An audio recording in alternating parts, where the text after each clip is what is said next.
요한복음 1장 10절에서 13절 말씀, 신약성경 142쪽입니다.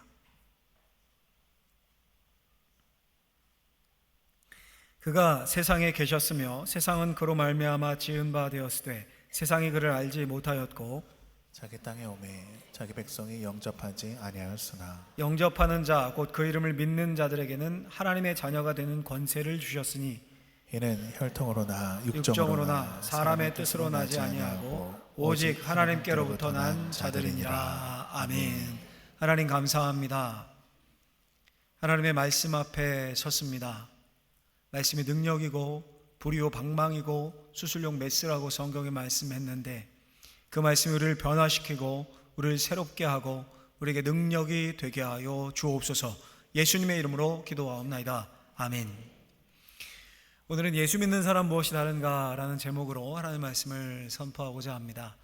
여러분, 설교 제목이 질문이죠. 예수 믿는 사람, 그러니까 성도들, 신자들은 세상 사람들과 뭐가 다를까 생각해 본 적이 있으십니까? 우리 늘 이 질문을 던져야 합니다. 나는 예수 믿지 않는 사람과 뭐가 다른가? 이 질문에 대한 확실한 답을 찾아야 합니다. 이 답을 찾지 못하면 우리가 예배당에 앉아 있지만 세상을 이긴 사람이 아니라 세상에 떠밀려 사는 사람일 확률이 높습니다. 왜 애들도요 내가 왜 공부하는가 이걸 알면서 확실한 목표와 비전을 가지고 공부하는 아이들과 그냥 떠밀려 가지고 엄마 등살에 그냥 학원은 가는데 항상 가서 유체이탈 해가지고 멍하게 이렇게 앉아있는 아이들이 이 성적이 같을 수가 없죠. 미래가 같을 수가 없죠. 마치 그것과 같습니다. 성도는 누구인가? 도대체 세상 사람들과 뭐가 다른 건가? 세상 사람들은 없는 우리만 가진 게 뭔가, 그런 게 있긴 한 건가? 여러분, 예를 들어서 돈 어때요? 돈 많은 분들 이 중에 있을 수 있죠. 근데 밖에도 세상 사람들도 돈 많은 사람 많죠. 우리보다 더 큰 부자들 널려 있습니다. 그럼 그건 우리의 자랑이 될 수 없고 우리의 무기도 될 수 없습니다. 힘, 권력, 좀 고위공직자들, 높은 분들 이 자리에 계십니까? 더 높은 사람, 더 권력 가진 사람 세상에 많죠. 이 권력도 우리의 무기가 아닙니다.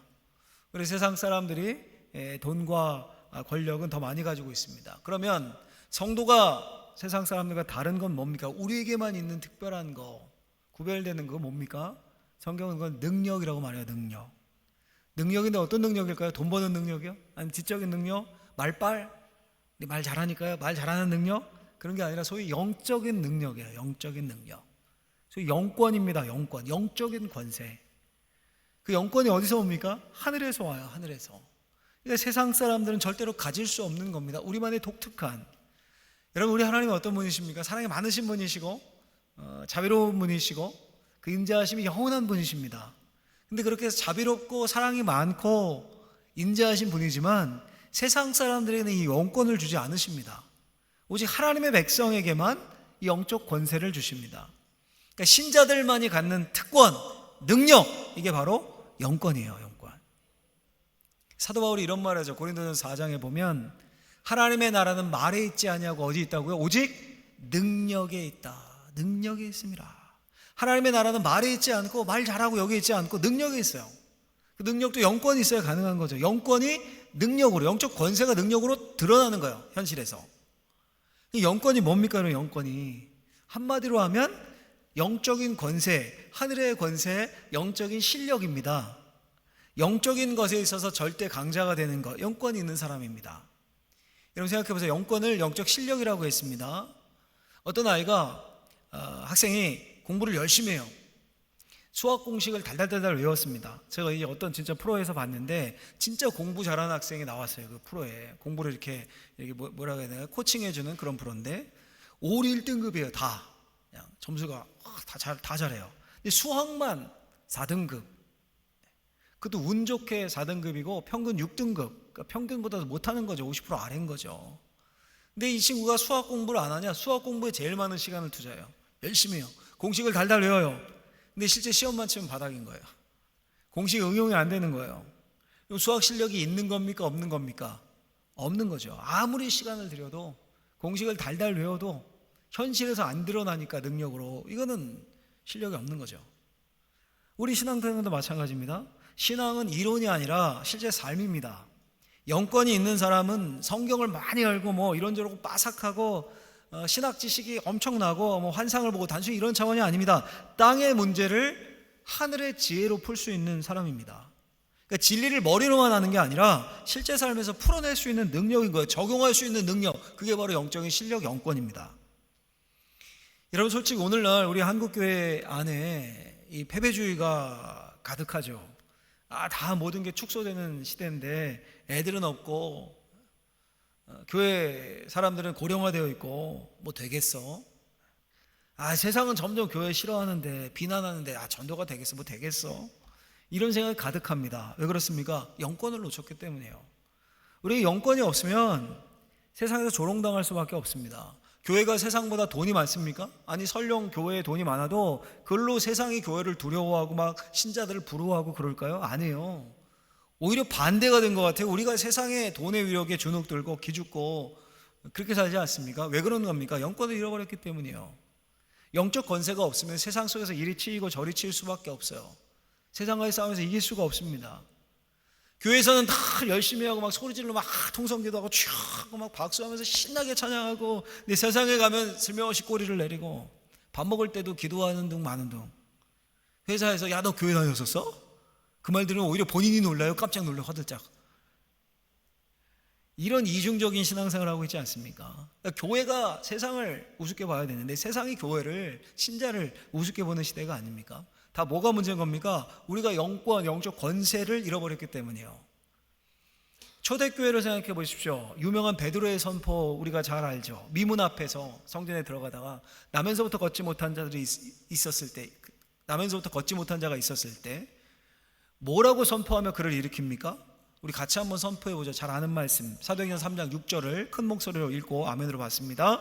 은과 금은 내게 없거니와 내게 있는 이것을 내게 주노니 나사렛 예수 그리스도의 이름으로 일어나 걸으라 하고. 아멘. 뭐는 없어요? 은과 금은 내게 없다. 그러니까 세상에서 목숨 거는 그거, 은과 금은 없다는 거예요. 근데 기죽지도 않고 주눅들지도 않았습니다. 은과 금이 없다는 사실을 숨기지도 않았어요. 막 포장해가지고 대놓고 말해요. 은과 금은 내게 없다. 돈이 없는 것은 베드로와 요한에게 더 넓게 초대교회 성도들에게 문제되지 않았습니다. 은과 금은 없지만 세상에 없는 것이 그들에게 있었어요. 그게 뭡니까? 내게 있는 그것, 그게 뭐예요? 나사렛 예수 그리스도의 이름으로 일어나 걸으라. 나사렛 예수 그리스도의 이름의 권세가, 능력이 그들에게 있었어요. 돈이 억만금이 있어도 나면서부터 못 걷는 자를 일으킬 수는 없습니다. 근데 베드로와 요한은 나사렛 예수 그리스도의 이름, 그 영적 권세를 의지의 믿음으로 선포했고 능력을 맛봤어요. 한 번도 걸어보지 못했던 사람이 벌떡 일어나서 걷기도 하고 뛰기도 하는 놀라운 능력이 나타났습니다. 자, 여러분, 베드로가 가졌던 그 나사렛 예수 그리스도의 이름이 교리입니까? 신학 지식입니까? 이론입니까? 능력이었어요. 능력. 무슨 말입니까? 베드로는 세상이 해결할 수 없는, 세상이 돈으로 다 해결이 안 되잖아요. 돈으로 다 해결되는데 왜 부자들을 이렇게 막 공황장애 앓고 우울증 걸리고 그럽니까? 세상이 해결할 수 없는 모든 문제를 풀 수 있는 능력이 예수 그리스도의 이름 안에 있음을 알고 믿은 겁니다. 저 여러분들에게 이런 능력이 회복되기를 간절히 소망합니다. 이런 영권이 회복되어야 돼요. 은과 금은 넘쳐나는데 아무 능력이 없어요. 오히려 그 은과 금 지키느냐고 영혼은 피폐해지고 막 눈치 보고 형제들 간에 싸움 나고 교회에서도 싸우고, 그런 삶이 아니라 은과 금은 없어도 하늘의 권세를 얻고 나사렛 예수 그리스도의 이름으로 선포할 때 우리의 삶에 기적이 나타나는 그런 영적 권세와 영적 실력이 우리 삶 가운데, 우리의 신앙생활 가운데 나타나기를 예수님의 이름으로 축원합니다. 자, 어때요 여러분? 이렇게 설교 여기까지 들으니까 진짜 영권이 회복되고 영적 권세가 내 삶에 있었으면 좋겠죠? 별로 뭐 좋으시겠죠 여러분? 어떻게 도대체 영권 행사할 수 있겠습니까? 예수 믿는 사람을 세상 사람들과 다르게 만드는 능력, 그 영적 권세는 도대체 어떻게 얻어지고 누릴 수 있는 겁니까 여러분? 오늘은 다 기억하지 마시고 이 한 줄만 딱 기억하시면 돼요. 딱 한 줄. 제가 정리를 했어요. 같이 한번 읽어보겠습니다. 영적 권세는 하나님의 자녀됨에서 온다. 아멘. 영적 권세가 어디서 온다고요? 하나님의 자녀됨에서 와요. 하나님의 자녀됨. 이 사실 하나만 꽉 붙잡아 가시라고요 오늘. 미운 오리 새끼라는 유명한 동화처럼 백조가 자신이 백조임을 모르고 오리로 알면 그냥 머리 땅에 박고 흙이나 뒤지고 사는 거야. 꾀꾀거리면서. 오히려 오리 세계에서도 유독 이놈은 다르게 생겼네, 왜 이렇게 커, 못났다고 미운 오리 새끼로 무시당하며 사는 겁니다. 마치 영권을 놓친 성도가 미운 오리 새끼 같은 겁니다. 그냥 땅만 보며 꾀꾀대며 사는 거예요. 꾀꾀대며. 신앙생활을 한다고 그러고 교회에 한 번씩 모이고 말씀을 듣고 하니까 뭔가는 다른 것 같아요. 근데 세상에 나가도 어울리지 못해요. 그 사람들과는 또 뭔가 달라요. 근데 힘은 없어요. 무시당하고 사는 겁니다. 세상의 조롱거리로 살아요. 백조가 자신이 백조임을 알 때 우아한 날갯짓으로 창공을 활활 날아서 땅만 보고 사는 오리가 못 보는 세계를 보는 거잖아요. 그 하늘이 날라서. 우리가 영적 권세를 가지려면 우리가 누군지 분명히 알아야 되는 겁니다. 예수 믿는 사람들이 도대체 세상 사람들과 다른 게 뭔지를 분명히 알아야 돼요. 내가 누군지, 내가 누구에게 속하였는지 이걸 알아야 돼요. 그래야 내가 어떻게 살 것인지가 답이 나와요. 어떻게 살 것인지. 여러분, 사도 요한이 요한복음을 시작하면서 제일 먼저 예수님에 대해 예수님께 집중을 하죠. 그는 태초부터 있었다. 로고스였다. 그는 말씀이다. 그가 하나님과 함께 있었고 그가 곧 하나님이다. 만물이 그로부터 나왔다. 그가 곧 생명의 빛이다. 그리고 바로 누구에게 집중하냐면 우리가 누구인지 우리의 정체성에 대해 확실하게 선언합니다. 오늘 요절인데 12절 13절 같이 가서 읽어보겠습니다. 영접하는 자 곧 그 이름을 믿는 자들에게는 하나님의 자녀가 되는 권세를 주셨으니 이는 혈통으로나 육정으로나 사람의 뜻으로 나지 아니하고 오직 하나님께로부터 난 자들이니라. 아멘. 하나님이 우리에게 하나님의 자녀가 되는 권세를 주셨어요. 즉 하늘 권세를 주셨다는 겁니다. 하나님의 자녀라는 정체성을 분명히 할 때 하나님 아버지가 가지신 하늘 권세가 우리에게 임합니다. 자녀이기 때문에. 이게 얼마나 놀라운 약속입니까? 여러분, 우리가 예수를 믿고 구원을 받았습니다. 믿으십니까? 할렐루야. 이게 신앙의 출발이에요. 그렇잖아요. 이 자리에 있을 이유가 없죠. 그래서 우리가 이 주말 황금 시간에 모인 겁니다. 황금 때의 시간에. 근데 예수 믿고 구원받았다, 하나님의 자녀다, 이 사실이 그냥 이 세상에서 적당하게 살다가 백조인데 오리 새끼처럼, 호랑이인데 고양이처럼 살든 아무렇게나 살다가 나중에 그냥 천국에 들어갈 거다, 이런 의미입니까? 예수 믿고 구원받았다는 게 아닙니다. 그게 예수 믿고 구원을 받았다는 것, 하나님의 자녀가 되었다는 것은 하늘의 시민권자, 하늘에 속한 자가 되었다는 거예요. 우리가 소속이 달라졌다는 겁니다. 이 땅에 살면서 하늘에 속한 하늘 시민으로 신분이 달라졌다는 거예요. 영적 권세, 영권은 신분에서 나옵니다. 신분에서. 윤석열 전 대통령을 한번 생각해 보세요. 불과 1년 전만 해도 대한민국의 대포셨습니다. 청와대에서 국무회의 주재하고 말 한마디 행동 하나를 언론에서 주재했죠. 근데 지금은 안타깝게 구치소에 계셔요. 아무 의미 없어요. 왜 이런 차이가 나오는 겁니까? 신분이 바뀐 거예요. 신분이. 대통령 윤석열에서 대통령이라는 신분이 떨어져 나갔어요. 사람은 예나 지금이나 똑같습니다. 근데 신분이 바뀌었어요. 신분이 바뀌자 힘도 잃었습니다. 마치 이것처럼 영권은 신분에서 나와요. 우리가 하나님의 자녀가 되는 특권, 권세를 가졌어요. 우리 신분이 변한 거예요. 땅에 속한 자였는데 예전엔 이제 하늘에 속한 자가 됐어요. 이 사실에서 우리의 영적 권세가 나옵니다. 근데 중요한 사실은 뭐냐면 그냥 신분만 바뀐 게 아니에요. 이건 신분은 언제든지 떨어져 나갈 수 있지 않습니까? 대통령이었다 아닐 수 있듯이 우리가 예수 믿는 것도 그런 겁니까, 여러분? 그게 아니에요. 예수 믿는 건 12절 말씀 보면 이렇게 되어 있습니다. 영접하는 자, 곧 그 이름을 믿는 자들에게는 하나님의 자녀가 되는 권세를 주셨다. 여기서 말하는 영접하는 자는 손님 그냥 어서 오십시오, 이 영접 차원이 아닙니다. 이 단어는 나의 존재와 인격과 인생 안으로 그분을 모셔드린다는 거예요. 주인으로 맞이한다, 이런 의미예요. 쉽게 말하면 완벽한 정체성의 변화를 말하는 겁니다. 관계의 변화를 말해요. 이 영접이란 말에 하나님의 자녀가 되는 권세, 특권이 생겨요. 그래서 하나님의 자녀와 비슷하게 되고 하나님의 자녀와 유사하게 되고, 이게 아니라 자녀가 된다. 그래서 바울은 이 단어를 어떻게 표현하냐면 입양으로 표현을 하죠. 입양. 우리가 양자의 영을 받아서 하나님을 아빠, 아버지라 부를 수 있게 되었다라고 말합니다. 양자됨은 단순히 신분의 변화가 아니죠. 관계가 완전하게 바뀌었다는 거예요. 관계가, 정체성이 바뀌었다는 의미죠. 그러니까 신분의 변화뿐 아니라 영접하면 신분의 변화와 함께 완벽한 정체성의 변화가 함께 일어난다는 거예요. 함께. 그 영접의 의미예요. 그게 예수를 믿는 것이고, 그걸 확실히 믿고 체화하면 영적인 권세를 주시겠다는 거예요. 여러분, 이게 얼마나 어마어마하고 놀라운 선언인지 모릅니다. 세상 어디에 믿어서 부모와 자녀가 되는 특권이 주어지는 종교가 지구상에 어디 있습니까, 여러분? 인류 역사에 없습니다, 그런 종교. 종교의 역사 생각해보세요. 신은 항상 섬김을 받는 대상이잖아요. 신은 그렇잖아요. 인간은 섬기는 자들 아닙니까? 신에게 빌고 뭐 달라고 빌고 벌레일까봐 두려워서 빌고, 인간은 섬기는 자들이잖아요.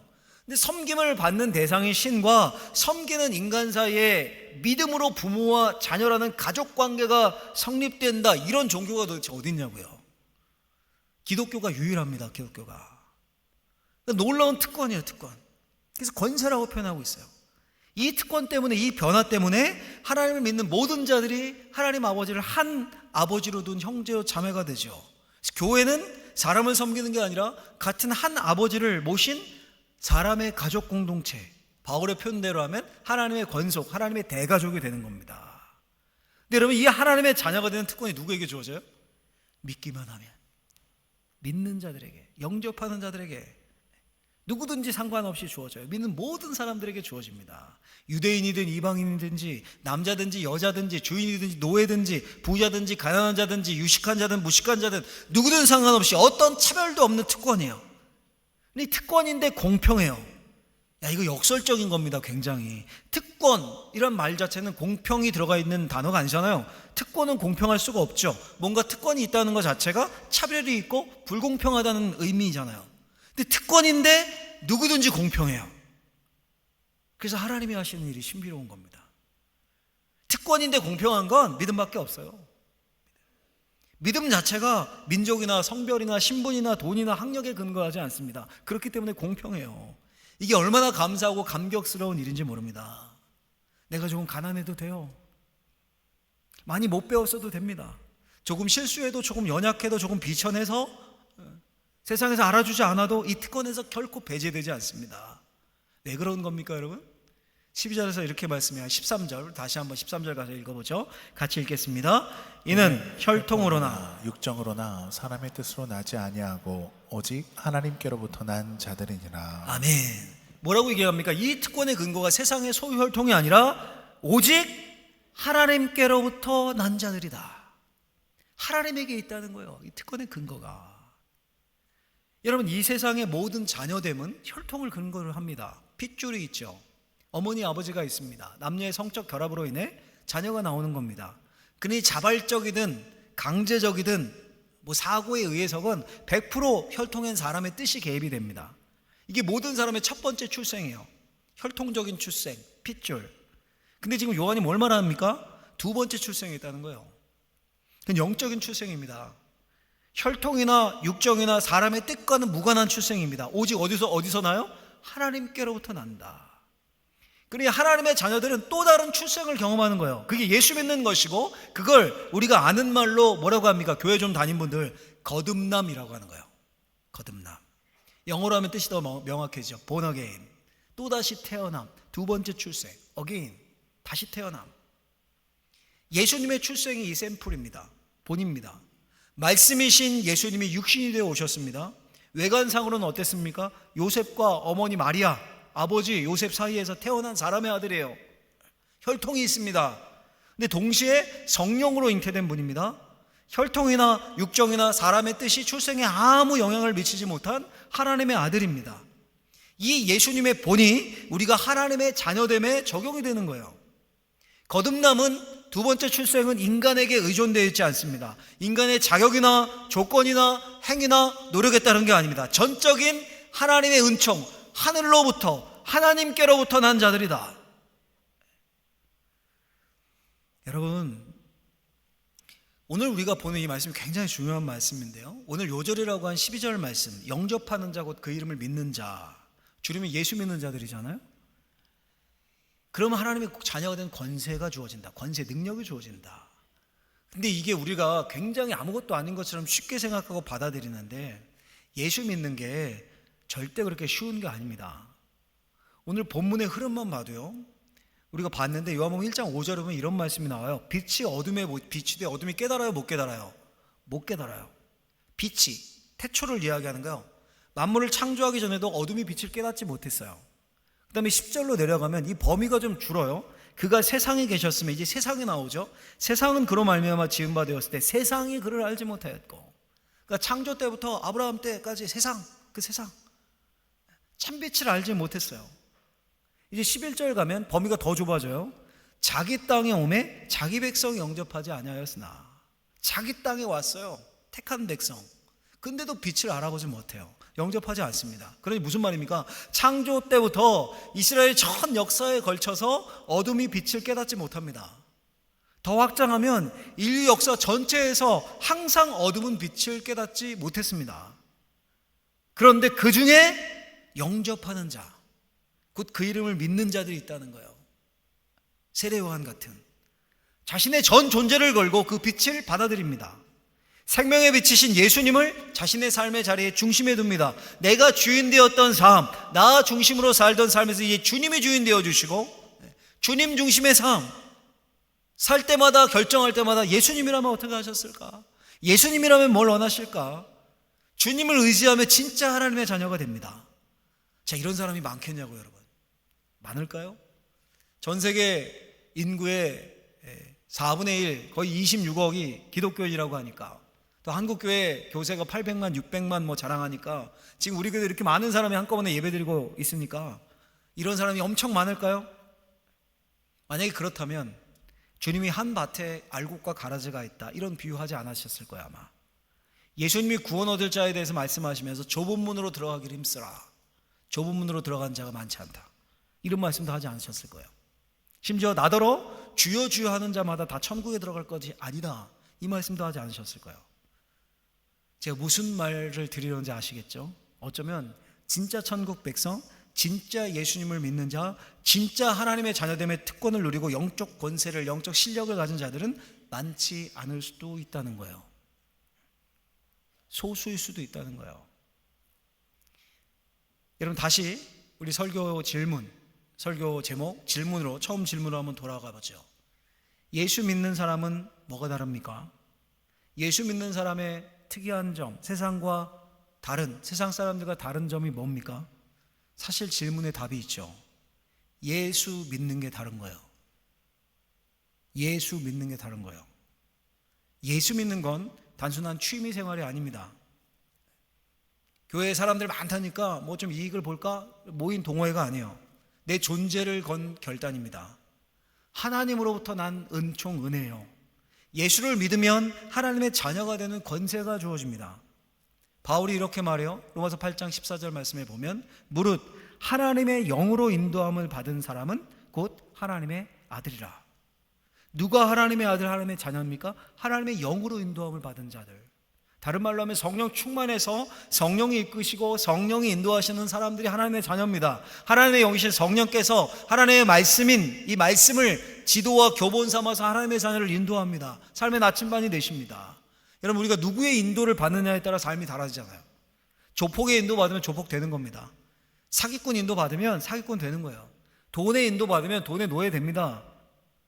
그러니까 우리가 질문해야 되는 거죠. 사실 신앙생활은 여러분 끝없는 질문입니다. 왜냐하면 하나님의 자녀인데 우리가 세상에서 살잖아요. 발을 담그면 살 수밖에 없어요. 근데 끊임없는 질문을 하며 살 수밖에 없습니다.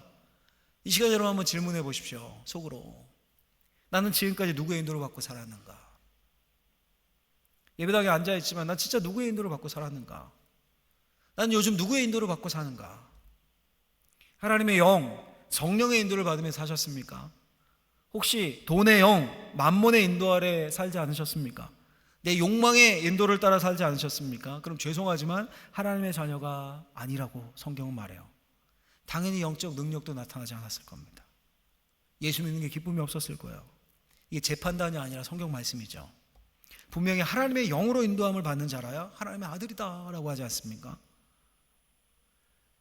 여러분, 교회사에 보면 이런 전승이 전해집니다. 언젠가 제가 나눴던 것 같은데, 중세 최고의 철학자 중에 또 신학자 중에 토마스 아퀴나스란 분이 있어요. 13세기 분인데, 교황이 뛰어난 신학자니까 바티칸에 초대한 거예요. 그래서 화려한 성전과 막 풍부한 재정, 은금을 자랑합니다. 이제 교회가 어렵지 않습니다.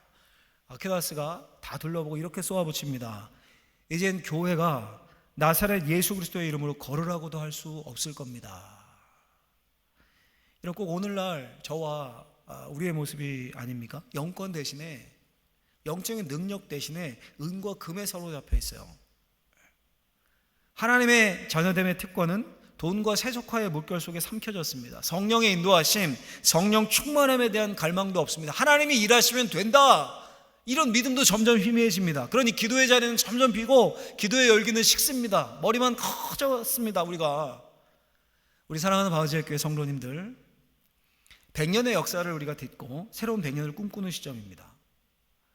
그때 우리가 요한복음을 지금 살펴보고 있어요. 사도 요한은 요한복음을 통해서 복음서의 문을 열자마자 예수님은 누구인가를 다뤄요. 예수님은 누구인가? 그 다음에 바로 뭘 다룹니까? 우리는 누구인가요? 우리는 누구인가? 오늘 본문이지 않습니까? 우리 누구예요? 우리는 하나님의 자녀예요. 하나님의 자녀는 하나님의 영, 성령의 인도를 받습니다. 이게 우리의 특권이고, 이게 세상과 다른 지점이고, 여기서 영적 권세가 나오는 거예요. 돈으로, 힘으로, 지식으로, 명예로 세상과 맞설 수가 없어요. 영접하는 자, 곧 그 이름을 믿는 자들에게 하나님의 자녀가 되는 권세를 주셨다. 세상에서 나온 게 아니라, 혈통에서 나온 게 아니라, 육정에서 나온 게 아니라 하나님께로부터 난 자다. 이 사실, 여기에 우리의 능력이 있습니다. 우리의 능력은 오직 예수뿐이에요. 그게 권세예요. 그걸 맛봐야 되는 거예요, 여러분. 기도의 자리에서 하늘이 열리는 경험을 하고, 하나님의 말씀을 실천했을 때 일이 이루어지는 경험을 하고, 하나님이 일하시는구나, 진짜 일하시는구나, 삶에서 경험하고, 우리 자녀들의 삶 속에서 경험하고, 그게 영적인 실력이 되는 거예요. 그럼 더 누구 의지하겠습니까? 하나님을 의지하면서 나는 하나님의 자녀지, 나는 하나님께로부터 온 자지. 간절히 바라건대 저와 여러분들이 이런 확실한 성경이 우리에게 주신 가장 아름답고도 분명한 진리를 붙잡고 성령의 인도하심 가운데 예수 그리스도의 이름으로, 세상이 가지고 있지 않은 그 이름으로 승리하는 저와 여러분들의 인생 되시기를 예수님의 이름으로 축원합니다. 기도하겠습니다. 하나님 아버지, 감사합니다. 우리를 부르셔서 하나님의 자녀가 되는 권세를 주셨습니다. 이 능력이 실제 우리의 삶의 힘이 되고 살아갈 능력이 되고 기쁨이 될 수 있도록 은혜 위에 은혜를 더하여 주옵소서. 예수님의 이름으로 기도하옵나이다. 아멘.